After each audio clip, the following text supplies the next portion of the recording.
Hai, apa kabar kalian semua? Aku doakan kalian semua selalu sehat dan selalu bahagia. Di awal cerita terlihat Leo yang kesal meminta penjelasan kenapa Pak Min menghabisi ayahnya. Tetapi sayangnya Leo lupa di sana masih banyak anak buah Pak Min. Sontak semua anak buah Pak Min menembaki Leo. Kisah flashback mengingatkan Pak Min kalau dulu dia menghabisi ayah Leo dan menjadikan dolar sebagai pelakunya, padahal semua itu rekayasa Pak Min, dan Sergi melihat kejadian itu dari kejauhan. Gilanya lagi, ketika ayah Ana yang polisi menyelidiki kasus itu, dan Pak Min yang takut ketahuan Pak Min merekayasa semua dan menyuruh Leo menghabisi polisi itu, ternyata polisi itu adalah ayah Hana. Dan ketika dihampiri Leo baru sadar kalau polisi itu yang menolongnya dulu, tetapi Pak Min yang takut ketahuan langsung menghabisi polisi itu. Mereka menghajar musuh mereka masing-masing dan berusaha untuk tetap bertahan atau mengalahkan mereka. Sampai akhirnya polisi juga semua wartawan datang, tetapi polisi mendapat telepon dari wali kota supaya wartawan dilarang masuk ke dalam, maka semua polisi menghalangi para wartawan masuk. Terlihat Inarko menemukan Leo yang sudah sekarat. Betapa Leo sangat menyukai Inarko dan Leo menghembuskan nafas terakhirnya. Inarko sangat sedih dengan kepergian Leo. Hana menyerang Pak Min dengan sangat brutal dan sampailah Hana tersudut. Inarko datang dengan membawa bom dan dilemparkan ke arah Pak Min. Hana dan Inarko pergi menggunakan lift. Lalu Hana juga Inarko diserang oleh anak buah Pak Min sampai akhirnya Dongju datang dan bertemu dengan Pak Min, tetapi karena anak buah Pak Min banyak, maka Dongju melawan mereka dan Inarko menyerang Pak Min. Sayangnya Inarko terpojok, lantas Inarko mengeluarkan bom dan Pak Min sangat terkejut. Bomnya pun meledak. Tim Letnan Go berkumpul dan menanyakan keadaan mereka masing-masing. Lantas melihat Inarko yang sudah sekarat, tetapi masih hidup, maka mereka menghubungi ambulan. Kini polisi mulai berdatangan dan tim Letnan Go tidak bisa menemukan Pak Min. Tim Letnan Go membahas informan, maka Hana teringat kalau ada yang menghubungi Pak Min saat Hana hendak menembaknya, maka Letnan Go juga timnya mencari ponsel Pak Min dan akhirnya mereka menemukan ponsel itu. Tetapi tiba-tiba komisaris datang dan memarahi Letnan Go sebagai kapten dari timnya, dikarenakan Dongju tadi memukul komisaris. 아이씨, 이러면 나가린데, 이씨. Sedangkan mantan pelatih Dongju yang tidak tahu apa-apa, maka dia menanyakan ada apa ke Baek. Sayangnya Baek sangat marah padanya.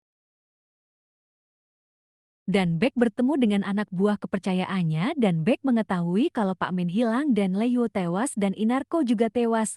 Maka Baek memutuskan untuk mengambil semua permen narkoba yang ada di truk itu dan Baek memutuskan untuk menghabisi mantan pelatih Dongju. 우리 정아 뉴스 보고 아빠 걱정했구나. Sedangkan Letnan Go juga timnya menikmati makan bersama di rumah Letnan Go. Dan tidak sengaja Letnan Go memarahi putrinya dan putrinya melakukan latihan pernafasan untuk menahan amarah. Jaya Hong yang mengetahui langsung berkata kalau dulu istrinya sering melakukan itu saat dia hamil. Sontak Letnan Go sangat marah dan mengira putrinya hamil. 그래가지고 엄마랑 싸우고 한국 들어온 거야? Sedangkan Jae Hong yang berpikir dirinya tidak berarti untuk keluarganya, ternyata istri juga anak-anaknya selalu mendukungnya. Hana dirawat oleh Dongju dan seperti biasa Dongju tidak memikirkan kesehatan dirinya sendiri sampai akhirnya keromantisan mereka terjadi lagi dan lagi. Sampai akhirnya ibu Hana datang karena mencemaskan keadaan Hana. Mereka sangat panik dan Hana menyuruh Dongju sembunyi. Dongju pun lolos dan keluar dari rumah Hana, lalu Dongju mendatangi rumah Sersan Kim, lalu di sana Dongju membuka pembicaraan kenapa Sersan Kim membencinya, dan Sersan Kim menjawab karena aku tidak menyukai senyummu dari awal kamu masuk ke timnas semua orang menyukaimu, dan kamu selalu tersenyum, ucap Sersan Kim. Padahal seperti yang kita tahu ya di episode sebelumnya Sersan Kim mengorbankan hartanya demi menyelamatkan Dongju. Ini sih seperti tidak mau mengakui kalau Sersan Kim mulai menerima Dongju menjadi temannya mungkin karena gengsi karena dari awal mereka sering bertengkar. 못 찾았어요? 아, 도로 CCTV에 Terlihat Dongju muntah-muntah dan mengeluarkan darah.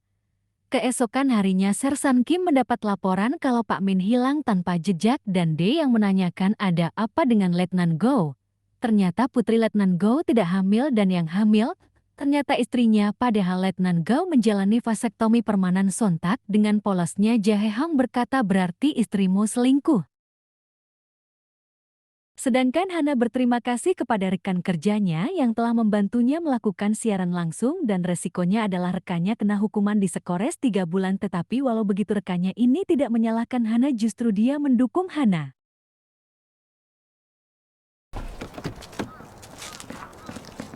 Letnan Go juga timnya mencari mantan pelatih Dongju, tetapi tempatnya sudah kosong dan pelatihnya tidak ada di sana. Jae Hong menyarankan mendatangi tempat rongsokan yang menjual plat nomor ilegal dan ketika mereka mendatanginya justru pemiliknya sedang asik bercumbu dengan sekretaris barunya yang dulu jadi akuntan pelatih Dongju. Dan ketika didesak si sekretaris membocorkan sebuah informasi untuk Letnan Go juga timnya.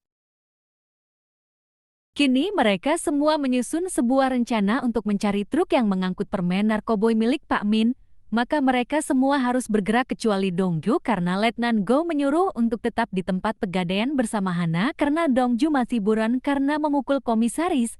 Tetapi Dongju ingin ikut, maka Sersan Kim mengajak Dongju bersamanya.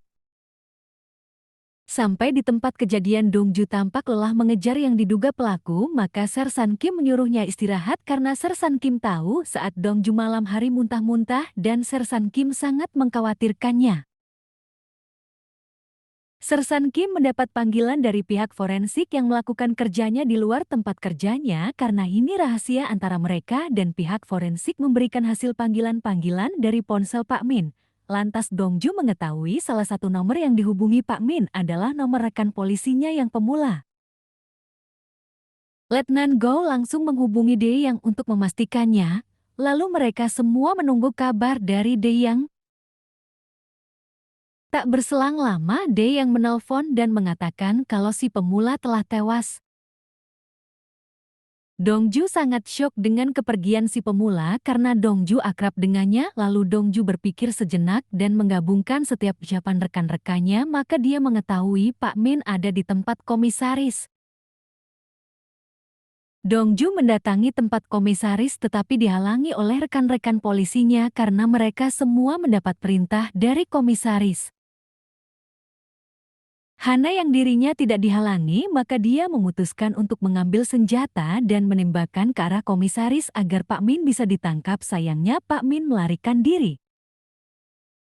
Tetapi bukan Dongju kalau dia menyerah. Dongju terus mengejar Pak Min sampai akhirnya Pak Min bertemu lagi dengan Dongju dan Dongju menghajarnya.